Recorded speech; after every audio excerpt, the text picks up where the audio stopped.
Сәлем достар, сіздермен бірге Мадина. Біз бүгін өте дәмді болып шығатын, дастарханда ерекше көрінетін шпинаттан жасалған рулет дайындаймыз.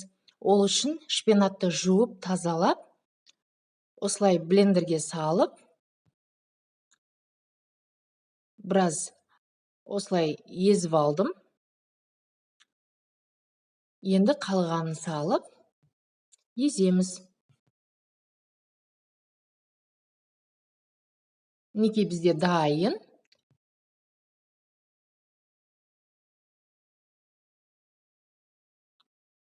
Ыдысымызға салып, 3 жұмыртқаны сарысынан ағын ажыратып, сарысын ғана саламыз.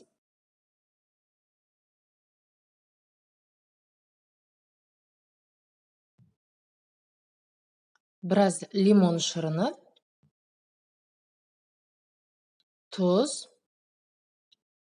және ұн саламыз. Бәрін жақсылап араластырамыз.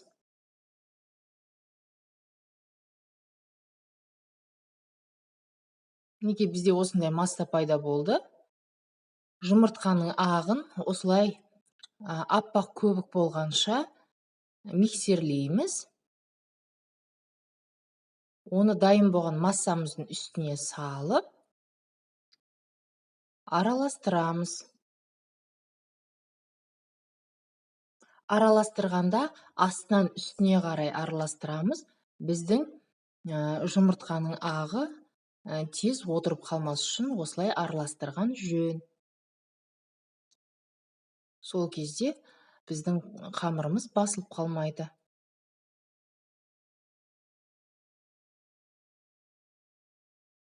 Неке бізде дайын. Листің үстіне пергамент қағазын төсеп, осылай жайып шығамыз. Қызып тұрған пеште 15-20 минут пісіреміз. Енді ортасына салмасын дайындаймыз. Мен осындай қызыл болгар бұрышын қайнап тұрған суда 1 минут қайнатып алдым.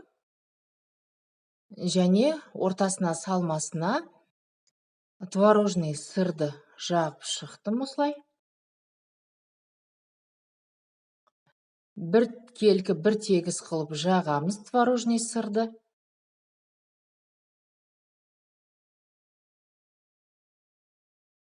Қайнап суытылған болгар бұрышын ортасына салып, осылай ораймыз. Сіздер қалауларыңызға қарай қызыл балық салсаңыздар болады, ал мен осындай болгар бұрышын салдым. Енді холодильникке 1 сағатқа қойып қоямыз. Неке холодильниктен алып, кесеміз. Қараңыздар, қандай әдемі болып шықты.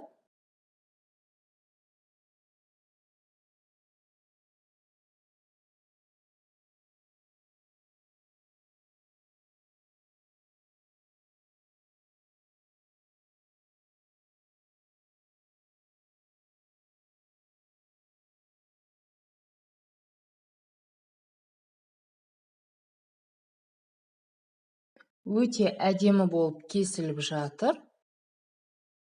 Тез әрі оңай дайындалады. Қараңыздар, қандай керемет. Дастарханда ерекше көрінеді, ерекше көз тартып тұрады. Қонақ шақырғанда, әйтпесе мерекелік дастархандарға дайындасаңыздар, өте әдемі, қол жетімді ингредиенттерден тұрады.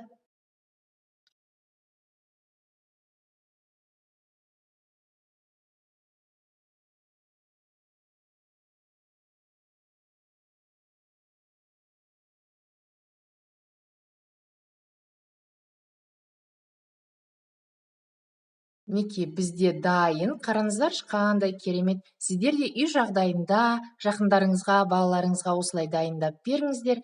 Менің каналымда бұдан да басқа рулеттер бар. Кіріп қараңыздар. Видеоны соңына дейін қарағандарыңызға рахмет.